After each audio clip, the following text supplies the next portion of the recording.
Imagine a 65-year-old man who had no money, no house, no job. All day, he carried a small bag with his secret fried chicken recipe and knocked on restaurant doors. Everywhere, he was only met with rejection.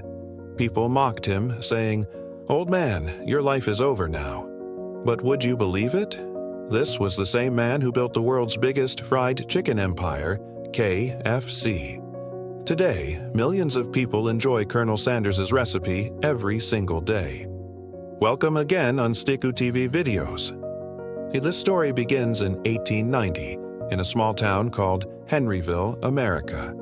Here, a poor family gave birth to Harland Sanders. He was just 5 years old when his father passed away. His mother was forced to work, and responsibility fell on young Sanders.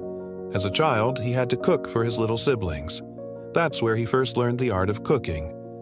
Throughout his life, Sanders tried many jobs: fireman, tram driver, insurance salesman, lawyer, even served in the army. But he couldn't stick with any of them. He was fired everywhere he went. At the age of 30, he opened a small service station, where he not only sold petrol, but also served his homemade fried chicken to customers. Soon, this chicken became popular among locals. Sanders had created a special recipe, a mix of 11 herbs and spices. This very recipe is the identity of KFC today.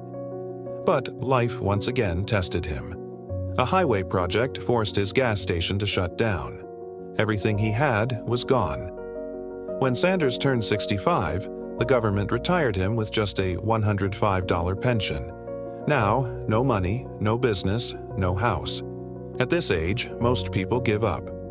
But Sanders decided he would show the world his recipe. He picked up his car, a pressure cooker, and his chicken formula, and set out on a journey.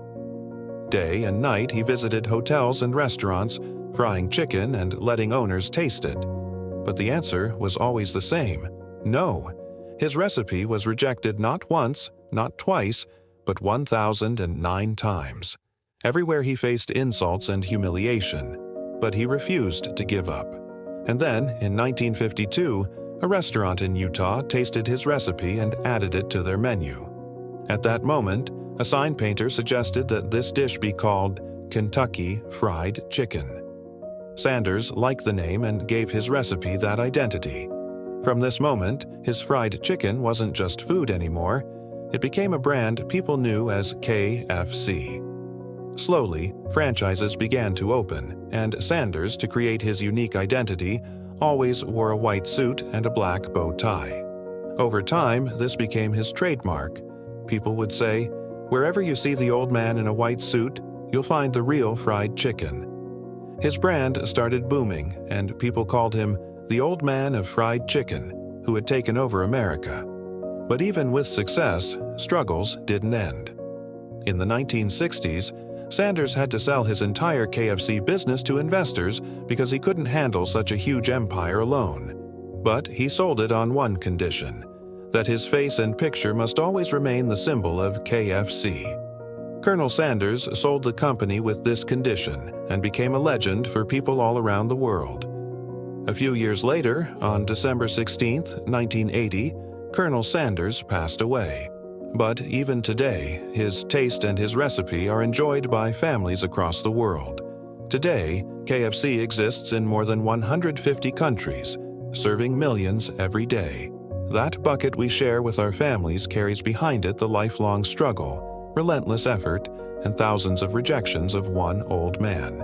I hope you like this video. Thank you for your support and love. Please subscribe, Sticku TV channel. See you in next amazing video.